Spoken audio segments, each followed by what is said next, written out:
আজকের ভিডিওতে এই বছর মুক্তি পাওয়া 5টি ইন্ডিয়ান মুভি নিয়ে আলোচনা করব, যেগুলোর প্রতিটিতে আছে টানটান উত্তেজনা, থ্রিল, রিভেঞ্জ, ব্রাদারহুড আর সিস্টেম বিরোধী লড়াই, সব মিলিয়ে একগুচ্ছ গল্প যেগুলো আপনাকে এক মুহূর্তের জন্যও বোরিং ফিল করাবে না। তো চলুন আজকের ভিডিওটি শুরু করা যাক। আর হ্যাঁ, চ্যানেলটি সাবস্ক্রাইব করার অনুরোধ রইল। সিনেমার গল্প শুরু হয় বিন্টুকে নিয়ে, যে ইনস্টাগ্রামে রিল বানায়, কিন্তু ভাই সিন্টুর সাফল্যের ছায়ায় সবসময় চাপা পড়ে থাকে। হঠাৎ একদিন খবর আসে সিন্টু নিখোঁজ। শুরু হয় এক দুঃসাহসিক মিশন, যেখানে বিন্টুর সঙ্গে যোগ দেয় তার বন্ধু সাবির আর স্মার্ট মেয়ে মিয়া। তারা এক রহস্যময় গ্যাংস্টার, অদ্ভুত ক্লু আর বিপজ্জনক পরিস্থিতির মুখোমুখি হয়। বন্ধুত্ব, ভাইয়ের টান আর আত্ম অনুসন্ধানে ভরা এই যাত্রা বদলে দেয় বিন্টুর জীবন। এই সিনেমার নাম ব্রোম্যান্স। 2025 সালে মুক্তিপ্রাপ্ত একটি ফান, থ্রিল আর ইমোশনে ভরপুর adventure drama. IMDb rating 5.4 out of 10। যারা সম্পর্ক আর রহস্যের মিশেল পছন্দ করেন তারা এটা একবার দেখতে পারেন। এই সিনেমায় ন্যাচারাল স্টার নানি অভিনয় করেছেন SP অর্জুন সরকারের চরিত্রে। মুভির শুরুতেই এক নাটকীয় ঘটনার মাধ্যমে আমাদের সামনে ধরা পড়ে একটি জটিল ক্রাইম কেস। শুরুতে ঘটনাটা ছিল শুধুই আরেকটা ক্রাইম কেসের মতো, কিন্তু ধীরে ধীরে বেরিয়ে আসে এমন কিছু অন্ধকার সত্য যা ওলটপালট করে দেয় সবকিছু। তদন্ত যত গভীরে যায়, সামনে আসে ডার্ক ওয়েব, ছায়ার আড়ালে থাকা এক বিপজ্জনক গোষ্ঠী আর এক মিশন যা শুধু কেরিয়ার নয়, জীবন মরণ পর্যন্ত নিয়ে যেতে পারে। তাহলে কি হয় শেষে? সত্যের জয় হয় নাকি অন্য কিছু? এই মুভির নাম হিট দ্য থার্ড কেস। এই বছর মুক্তি পাওয়া এক দারুণ intense crime thriller. IMDb rating 7.1 out of 10। যারা হিট দ্য ফার্স্ট কেস বা সেকেন্ড কেস দেখেননি, তারাও এই মুভিটা একেবারে আলাদাভাবে উপভোগ করতে পারবেন। এখানে প্রতিটি মোড়ে আছে টুইস্ট আর ক্লাইম্যাক্সে আছে এমন কিছু যা আপনাকে স্তব্ধ করে দেবে।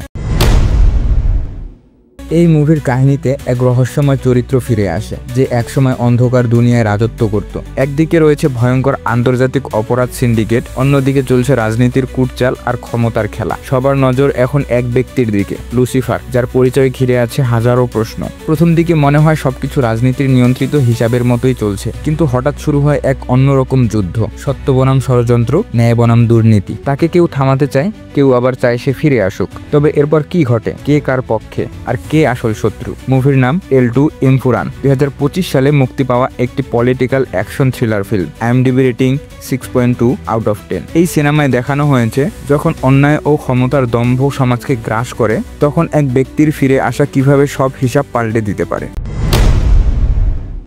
এই সিনেমায় আবারও ফিরে এসেছে অজয় দেবগানের চরিত্র অময় পটনায়ক, একজন সৎ ইনকাম ট্যাক্স অফিসার। এইবার তার টার্গেট এক রাজপরিবার, যাদের বিলাসের আড়ালে লুকিয়ে আছে বিশাল পরিমাণ ব্ল্যাক মানি।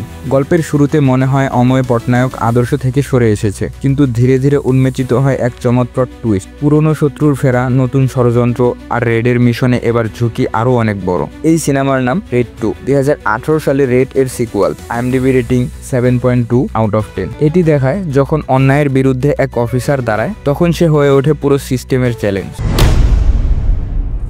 এই সিনেমার কাহিনীতে এক সাধারণ ট্যাক্সি ড্রাইভারের শান্ত জীবন হঠাৎই ছিন্নভিন্ন হয়ে যায়। ভূমিকম্প, ষড়যন্ত্র আর পুলিশের ভয়ঙ্কর রূপ সব মিলিয়ে এসে জড়িয়ে পড়ে এক অন্ধকার অধ্যায়। প্রথম দিকে সবকিছু ছিল ছোট ছোট পারিবারিক মুহূর্ত আর দৈনন্দিন সংগ্রামের গল্প, কিন্তু ধীরে ধীরে সামনে আসে এক নির্মম সত্য, যা এক বাবাকে বদলে দেয় এক প্রতিশোধের আগুনে। সিনেমার প্রতিটি মুহূর্তেই তৈরি হয় টান টান উত্তেজনা। প্রশ্ন, কে আসল অপরাধী আর কতদূর যাবে এই ন্যায়ের লড়াই? মুভির নাম থুডারাম, একটি emotional drive and revenge drama film যা আপনাকে ভেতর থেকে নাড়িয়ে দেবে। IMDb rating 8.0 out of 10। এই সিনেমায় দেখানো হয়েছে যখন একজন বাবা তার সন্তানের জন্য লড়তে নামে, তখন সে আর কেবল মানুষ থাকে না, সে হয়ে ওঠে আগুন।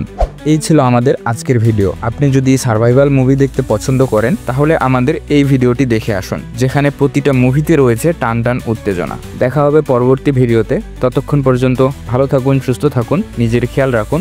ধন্যবাদ।